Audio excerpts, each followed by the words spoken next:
49ers rumors coming at you, but before we get into them, Tom Downey here, and I'm joined by Chase Senior, who, as on his first video here for Chat Sports, wanted to mention something very clear. Chase? Yeah, we have to address a few things. Okay. Yes, my real name is Chase Senior. No, I will be not naming my son Chase so that he is Chase Senior Jr. Let's get that out of the way. Yes, there we go. All right, why don't you guys all welcome Chase here to Chat Sports by giving us a like on this video as we get ready for some 49ers rumors.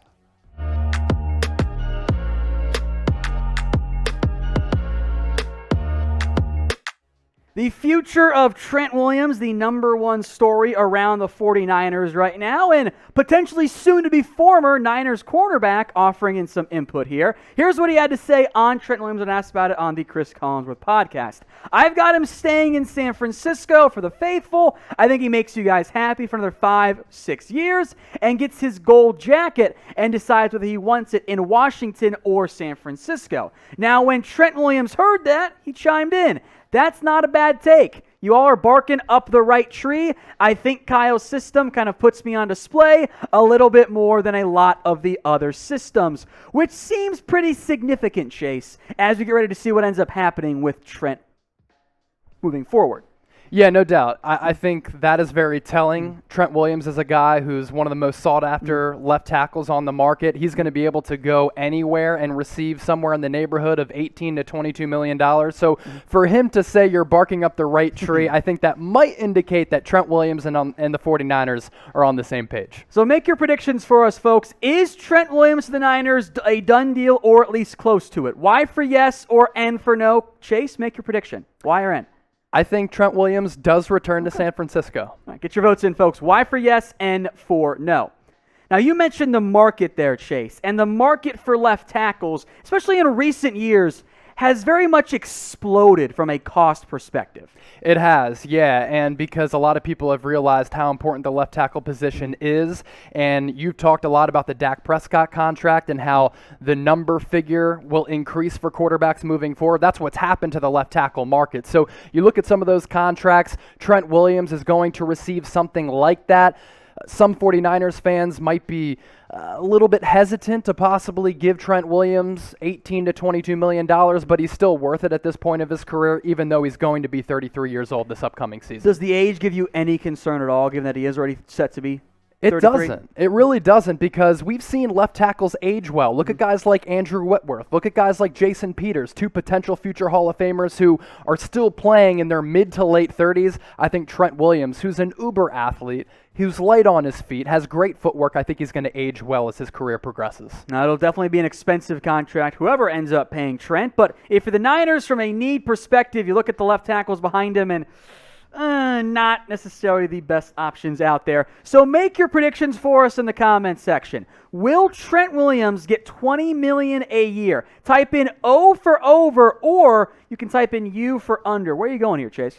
So if I'm John Lynch, I'm trying to stick right at that $20 million a year number. I don't really want to go over that. So $20 million is about the level in which I would pay Trent Williams. I'd say keep an eye out for this as well. Watch out for the Niners giving Trent Williams a backloaded contract, something we've seen them do before. The George Kittle deal, they did that, where light cap hits early and then swells as the salary cap starts to explode. So maybe he does get over $20 million. Maybe that year one cap hit, though, isn't quite as high. Either way, we'll keep you guys updated as to what's going on with Trent Williams with NFL free agency nearly here. Once again, folks, Chase Senior is our latest addition here at Chat Sports. You can follow him on Twitter at Chase Senior. Make your elevator pitch for the people watching, Chase. Well, if you want the hottest takes out on the Twitter streets that can get mean sometimes, give me a follow at Chase_Senior. A bunch of NFL stuff, of course, 49ers. We get into NBA here at Chat Sports as well. So hit me up with the follow on Twitter and Instagram. It's at Chase_Senior on both. All right, let's move on now to some salary cap notes for San Francisco. This matters. Salary cap officially finalized by the NFL. $182.5 million. That is significantly lower, Chase, than what it was last season. Yeah, down from 198.2, and a lot of that is because of the pandemic, and the league had to deal with a lot of financial concerns. Right now, the 49ers currently have about $27.5 million in cap space. That's something to monitor as they make roster cuts and they bring back some guys when free agent starts. But the 49ers heading into 2021 are in a good cap situation, but that number for cap space heading into this year has been finalized. There's a little bit of wiggle room if you want to get into some of the finer details of it, but the 49ers currently in a good spot. Nerdy stuff. You can call it that. It's Yeah, fine. there we go. I don't take offense to it. Now, if the Niners don't want to pay Trent Williams, which may or may not happen, one player starting to generate some more buzz. Northwestern offensive tackle Rashawn Slater here, Chase. So I'm actually going to toss it over to you because you are our resident draft expert. I know you like Penei Sewell. I know you like Rashawn Slater. Which player do you like more? Because with the 49ers drafting at 12, they're probably going to miss out on Sewell, but Slater could be an option there. I'd be pretty stunned if Penei Sewell somehow fell all the way down to the Niners at number 12, unless there's a Laramie Tunsil type video that leaks during the NFL draft. If they don't pay Trent, which I still think is probably option A, I do think Slater makes a ton of sense for them if he's on the board. I like him quite a bit. He handled himself very well against Chase Young back in 2019, the last time he actually played in college football. He opted out of the 2020 season. He's a good athlete. There's not a lot of bad about his game.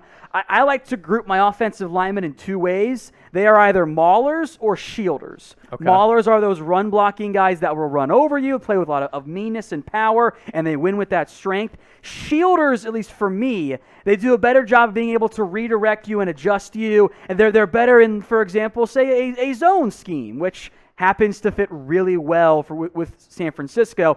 If there's no Trent Williams under contract, and if Rashawn Slater's on the board, I think he makes a lot of sense for San Francisco. I agree with you. Yeah. But you guys can get your votes in yourselves here. Who do you want to have? Would you rather have Trent Williams? Type in TW. Would you rather have Rashawn Slater? Type in RS. Chase, you can make your votes here. Where are you going?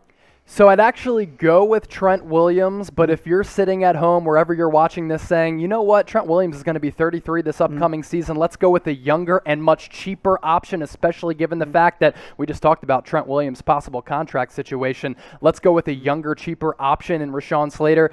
Hey, you could go RS, but the good thing about Slater that I like about his game, you talk about maulers and shielders, I like versatility. He can play tackle or he can play guard. Yeah, I do want to mention that more in depth as your guys' votes come in here.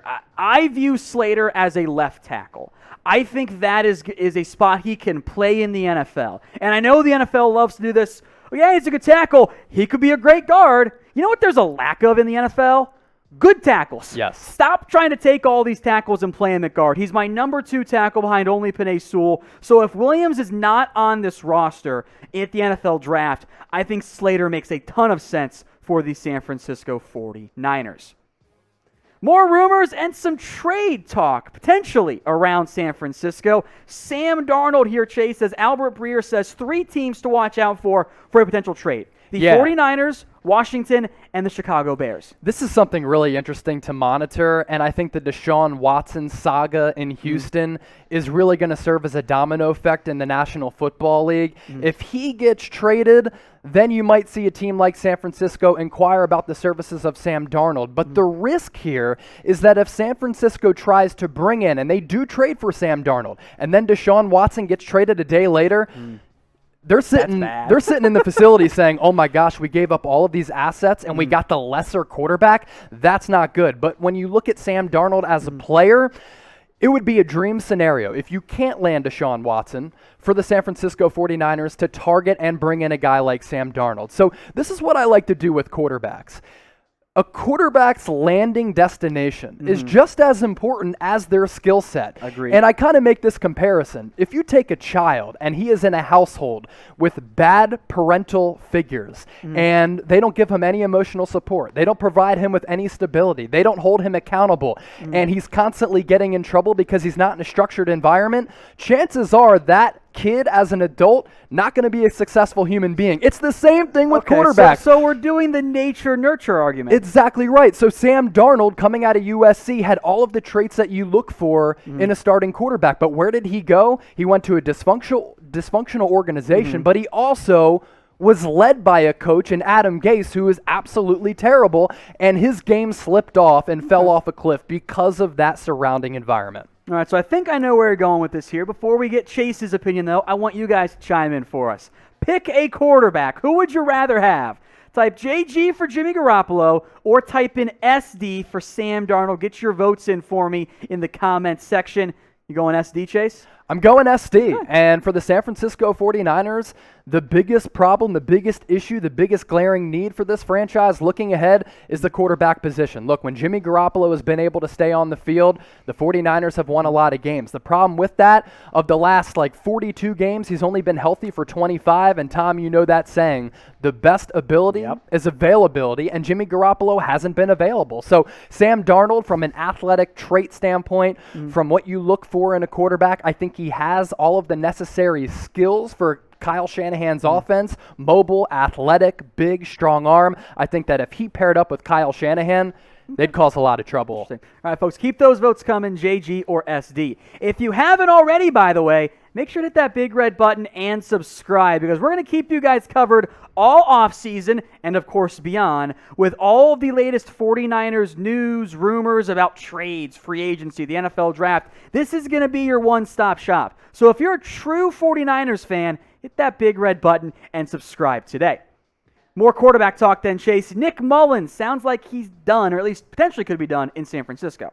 San Francisco not likely to tender Nick Mullens. He's currently recovering from elbow surgery. Early on, it looked like it could have been Tommy John. It is not that. And what's interesting here is that prior to last season, according to Mike Lombardi, who's a former general manager in the league, does a lot of podcasting and writing for The Athletic now, San Francisco turned down multiple offers for Nick Mullens. So instead of possibly letting him now they're going to let him probably walk, but prior to last year, they could have gotten some assets for Nick Mullens. And if they say so. If they say so, right. Sure, and if you look at the numbers from last year, if you could have gotten players back in exchange for Nick Mullens, that would have been a nice haul, because I think San Francisco found out in 2020 he's not a viable long-term consistent option, especially if Jimmy Garoppolo goes down. 12 touchdowns, 12 picks, ain't cutting it. Which, maybe shouldn't have been the biggest surprise in the end. Exactly.